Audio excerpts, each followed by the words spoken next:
দর্শক, দেশ বিদেশের খেলাধুলার সর্বশেষ খবর নিয়ে এটি নিউজের নিয়মিত আয়োজন অলিম্পিক মিল্ক প্লাস স্পোর্টস ইনসাইডে আপনাদের সবাইকে স্বাগতম জানাচ্ছি। আমি নাইম। প্রথমেই জানিয়ে দেব আজকের শিরোনামগুলো।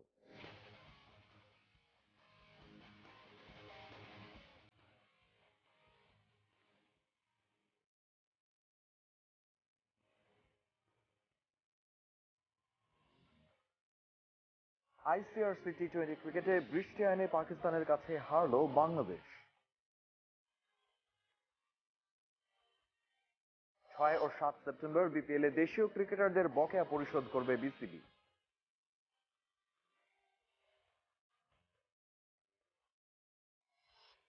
এবং ইউএস ওপেনে তৃতীয় রাউন্ডে বিদায় রাফায়েল নাদালের।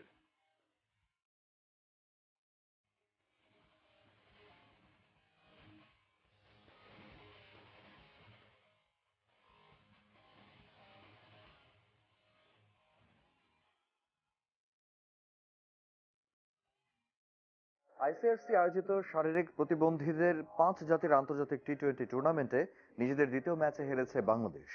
ডিএল মেথডে পাকিস্তান 20 রানে জিতেছে স্বাগতিকদের বিপক্ষে। অন্য ম্যাচে ভারতকেও ডিএল মেথডে 23 রানে হারিয়েছে ইংল্যান্ড। বিকেএসপি 4 নম্বর মাঠে টস জিতে ব্যাট করতে নেমে শুরুটা খারাপ ছিল বাংলাদেশের। ওপেনিং পার্টনারশিপ থেকে আসে 22 রান, তবে প্রথম উইকেট হারানোর পরই ছন্দপতন ঘটে বাংলাদেশের ব্যাটিং লাইনে। আমিনউদ্দিনের 33 আর তীর্থর 22 রানের সুবাদে বাংলাদেশ অল আউট হয় 112 রানে। জবাবে টার্গেট তাড়া করতে নেমে আক্রমণাত্মক ব্যাটিং করে পাকিস্তান। অধিনায়ক হাসনাইন 27 বলে 39 রানে অপরাজিত থাকেন। 7 রানে মাতলুবকে প্যাভিলিয়নে ফেরান তীর্থ। এক উইকেটে 48 রান করা পাকিস্তানের ইনিংস এরপর আটকে যায় বৃষ্টিতে। দিনের আরেক ম্যাচে বিকেএসপি 3 নম্বর ভেন্যুতে টস জয়ী ইংল্যান্ড ভারতের বিপক্ষে 4 উইকেটে 150 রান করে। ওপেনার হ্যামন্ড 41 ও লে ডাউন করেন 36 রান। জবাবে শুরুটা ভালো হয়নি ভারতের। 53 রানে 3 উইকেট হারানোর পর বৃষ্টিতে খেলা আর মাঠে গড়ায়নি।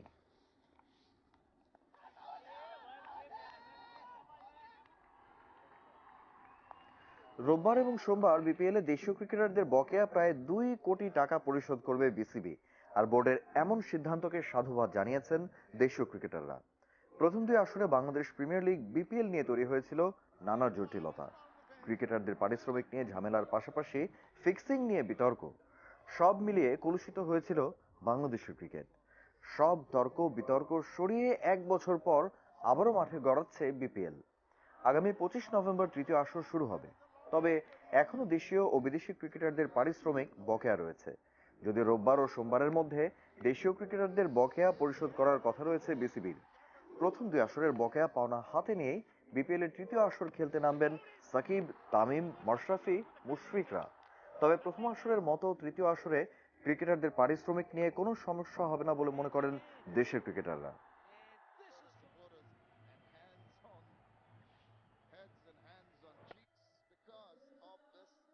একটা পেমেন্ট পেতে পারি, তো আসলে মানে কালকে পাওয়ার পরে আমরা বুঝতে পারবো যে ইনশাল্লাহ মানে অবশ্যই যেহেতু মানে পেমেন্টটা পাচ্ছি, তাও মানে অবশ্যই ভালো লাগবে, কিন্তু মানে কালকে তারপর আর একটু মানে নিশ্চিত হয়ে যাবে ইনশাল্লাহ। লাস্ট 2টা বিপিএল এ হয়েছে, আমি আশা করি মনে হয় যে তৃতীয় বিপিএলটা অনেক গুছানো বিপিএল হবে, তো আশা করি ভালো একটা বিপিএল হবে।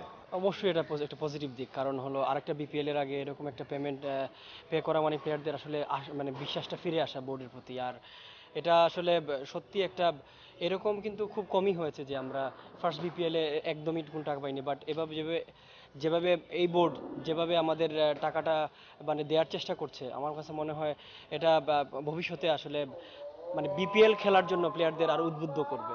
সবকিছু যখন শুরু হয় তখন সবকিছু একটু অগোছালো থাকে, আমার কাছে মনে হয় এখন বা অনেক গোছালো একটা টুর্নামেন্ট হওয়ার আমার কাছে মনে হয় অনেক গোছালো একটা টুর্নামেন্ট হবে, এবং আমার বিশ্বাস যে এটা একটা সাকসেসফুল একটা টুর্নামেন্ট হবে।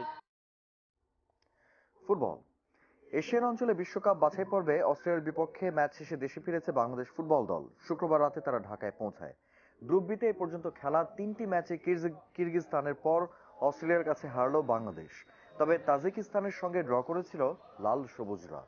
নতুন পরিবেশ ও আবহাওয়ার সঙ্গে মানিয়ে নিয়ে অস্ট্রেলিয়ার বিপক্ষে খেলাটা বড় চ্যালেঞ্জ ছিল বলে মনে করেন বাংলাদেশের খেলোয়াড়রা। তবে অতীতের সব ভুলে এবার সামনের দিকে এগোতে চান মামুনুল এমিলিরা। 8 সেপ্টেম্বর পরের ম্যাচে বাংলাদেশের প্রতিপক্ষ জর্ডান। ম্যাচটি অনুষ্ঠিত হবে বঙ্গবন্ধু স্টেডিয়ামে।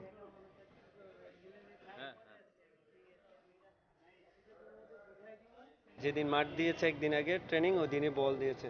সচরাচর ওই বল ওই মাঠে আমরা কিন্তু ডোমেস্টিক লিগও ওই নাইকি আপনার ওইসব বল দিয়ে খেলি না, ওটা আরও পাতলা বল, ওই অনেক কিছু তারা ওইটা দিয়ে অ্যাডাপ্ট, এবং মাঠ সবচেয়ে বেশি ফ্যাক্টর, যে মাঠ অনেক ফাস্ট করে রাখছে।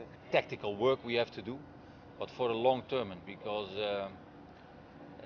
there was a big difference between Australia and Bangladesh. Although my players played well according our tactics.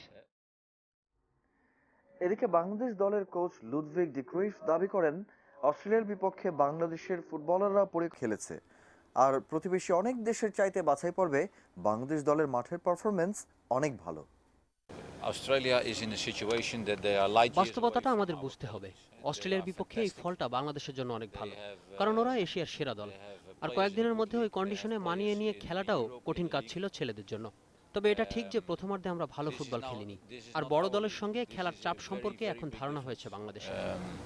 I checked as well.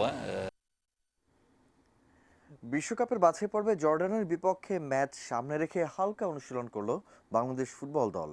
Bangabandhu স্টেডিয়ামে আগামী 8ই সেপ্টেম্বর অনুষ্ঠিত হবে ম্যাচটি। এদিকে এই ম্যাচ খেলতে শনিবার বিকেলে ঢাকা এসে পৌঁছেছে জর্ডান। জর্ডানের বিপক্ষে ম্যাচ নিয়ে অনেক বেশি সিরিয়াস লাল সবুজের প্রতিনিধিরা, তাই অস্ট্রেলিয়ার সঙ্গে ম্যাচ খেলে শনিবার রাতে দেশে ফিরেই বিকেলে প্রস্তুতি নিতে মাঠে নামেন মামুনুল বাহিনী। দীর্ঘ সফরের পরও বিশ্রামে যায়নি বাংলাদেশের ফুটবলাররা। শক্তিশালী প্রতিপক্ষ জর্ডানের সঙ্গে ভালো খেলার লক্ষ্য নিয়ে ধানমন্ডি মাঠে হালকা অনুশীলন করেছে ডি ক্রুইফের শিষ্যরা। এর আগে কিরগিজস্তান ও অস্ট্রেলিয়ার সঙ্গে পরাজয়ে পুরো পয়েন্ট খুইয়েছে বাংলাদেশ, তবে তাজিকিস্তানের সঙ্গে 1-1 গোলে ড্র করে পকেটে মাত্র 1 পয়েন্ট তুলেছে স্বাগতিকরা। সে কারণে ঘরের মাঠের বাড়তি সুবিধা নিয়ে জয় লক্ষ্য বাংলাদেশের। বাংলাদেশ ফুটবল দলের চুক্তিভিত্তিক কোচ লুডভিগ ডি ক্রুইফের পারিশ্রমিক নিয়ে নানা জটিলতা চলছে গত 2 বছর ধরে। আগের মতো এবার পারছে অস্ট্রেলিয়ার সঙ্গে ম্যাচের আগে হঠাৎ করে পারিশ্রমিক চেয়ে বসেন কোচ ডি ক্রুইফ। পারিশ্রমিক না পেলে ফুটবলারদের অনুশীলনেও অংশ নেবেন না বলে হুমকি দেন তিনি। তবে একজন পেশাদার কোচের এমন আচরণ গ্রহণযোগ্য নয় বলে জানান সাবেক অধিনায়ক আমিনুল ইসলাম। বেতন চাওয়া নিয়ে খেলোয়াড়দেরকে জিম্মি করে প্র্যাকটিস বয়কট করতে চেয়েছেন, যেটি আসলে একটি পেশাদার কোচের কাছে কখনোই আমরা আশা করি না। নিজেদের দোষগুলো যদি আমরা যাচাই বাছাই করি তাহলে মনে হয় যে কোচের চেয়ে আমাদের দোষগুলি অনেক বেশি, কারণ যেহেতু আমরা বাংলাদেশি, সে একজন ফরেনার, তো তার যে বকেয়া বেতন আছে সেটাকে সুন্দরভাবে মিটিয়ে দেওয়ার দায়িত্ব হচ্ছে আমাদের বাংলাদেশ ফুটবল ফেডারেশনের। বাংলাদেশ টিমের সহকারী কোচের দায়িত্ব আছেন সাইফুল বারী টিটু ভাই। উনি অত্যন্ত জ্ঞানী এবং অনেক বাংলাদেশের, আমি মনে করি যে এই মুহূর্তে বাংলাদেশে হাই প্রোফাইল একজন কোচ। পাশাপাশি আমাদের মারুফুল হকের কথাও বলতে হবে। এবার টেনিস। বছরের শেষ গ্র্যান্ড স্ল্যাম ইউএস ওপেন থেকে ছিটকে পড়লেন Spaniard Rafael Nadal.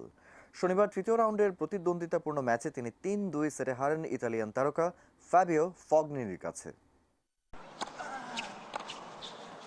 Rafael Nadal tennis মহাকাশের তারকা, যদিও শেষ 3টি সেট এটি নিজের হলেই শেষ 16 প্ল্যাটফর্মে গর্বিত পা, কিন্তু সেখানেই হোঁচট খেলেন সাবেকি নাম্বার 1 ফগনিনির কাছে, খেই হারিয়ে ফেলেন তিনি।